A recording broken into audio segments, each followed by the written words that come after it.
Naam, datangnya dari Akhina Hasan dari Serang, Banten. Pertanyaannya, semoga Habib dalam keadaan sehat walafiat dan diberikan keberkahan oleh Allah Subhanahu wa taala. Amin ya rabbal alamin.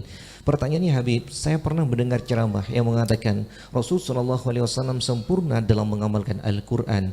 Namun sekarang ada pergeseran tafsir menjadi Al-Qur'an yang sempurna, padahal itu ciptaan, mana mungkin sempurna. Contoh, ayat-ayat tentang perbudakan tidak lagi sesuai di zaman sekarang.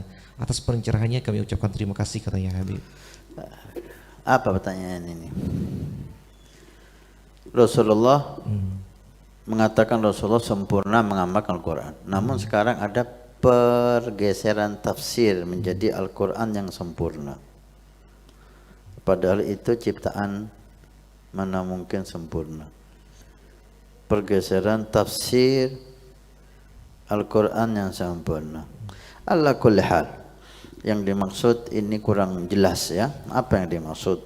Yang jelas Nabi sallallahu alaihi wasallam karena khuluquhul Quran. Ketika ditanya oleh sahabat Sayyidatuna Aisyah tentang akhlak Rasul sallallahu alaihi wasallam, Sayyidatuna Aisyah menyatakan karena khuluquhul Quran. Akhlak Nabi adalah Al-Quran.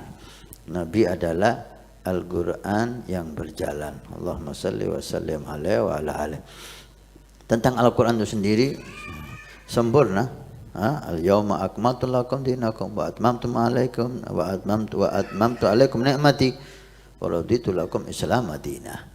Sekarang ini aku telah menyempurnakan agama kamu. Ini ayat yang terakhir, bahwa agama ini telah sempurna. Allahumma salli wa sallim alaihi wa ala alihi. Tidak ada sedikit pun cacat di Al-Quran. Karena kalamullah subhanahu wa ta'ala, mana mungkin bisa ada kesalahan atau kekurangan di kalamullah. Ini kalamullah, tidak ada yang lebih indah dari kalamullah subhanahu wa ta'ala. Maka tidak ada sedikit pun kesalahan. Jika perbudakan yang dia maksud, di zaman sekarang ini tidak ada perbudakan, bukan berarti Al-Quran itu tidak sesuai dengan zaman sekarang lah. Sama sekali nggak ada hubungannya itu dengan tidak adanya perbudakan sekarang. Saya ati zaman, sebentar lagi akan datang zaman, ada lagi itu perbudakan. Zaman Imam Mahdi, zaman ketika perang muslimin dan orang Yahud dan Nasara dipimpin oleh Imam Mahdi, di situ mulai ada perbudakan kembali. Diamalkan lagi Al-Quranul Karim. Maka tidak ada isi Al-Quran yang tidak sesuai dengan zaman ini, karena Al-Quran diciptakan oleh Allah subhanahu wa ta'ala, pencipta zaman yang maha tahu tentang setiap zaman, kejadian yang ada. Dan Al-Quran sangat cocok di semua tempat, semua negeri, karena yang menciptakan negeri itu Allah, yang menurunkan Al-Quran.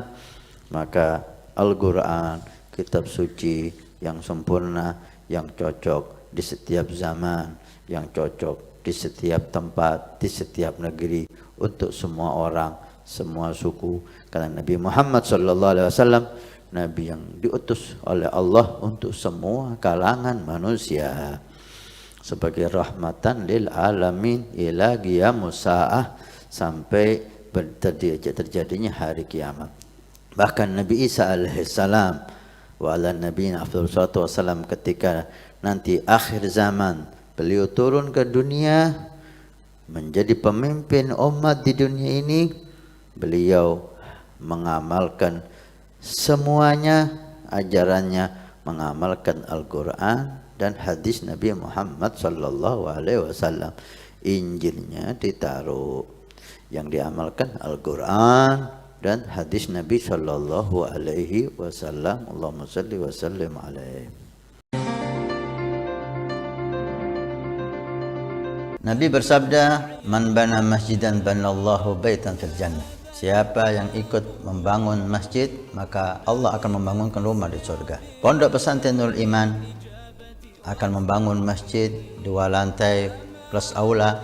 Maka kami mengajak untuk kita dan Anda mendapatkan rumah di surga. Kami membutuhkan 2.000 orang, per orang 100.000 per bulan selama 1 tahun. Silahkan Anda daftarkan diri Anda atau almarhum dari orang tua keluarga Anda yang sudah meninggal, atau Anda niatkan untuk putra Anda supaya menjadi putra yang saleh salehah. InsyaAllah dengan masjid di Pondok Pesantren Nurul Iman yang insyaAllah makmur dengan solat, qiyamul lail, zikir, majlis taklim, belajar agama Allah. Setiap kalimat, setiap bismillah, setiap ilmu Anda dapat pahala. Setiap rakaat Anda dapat pahala.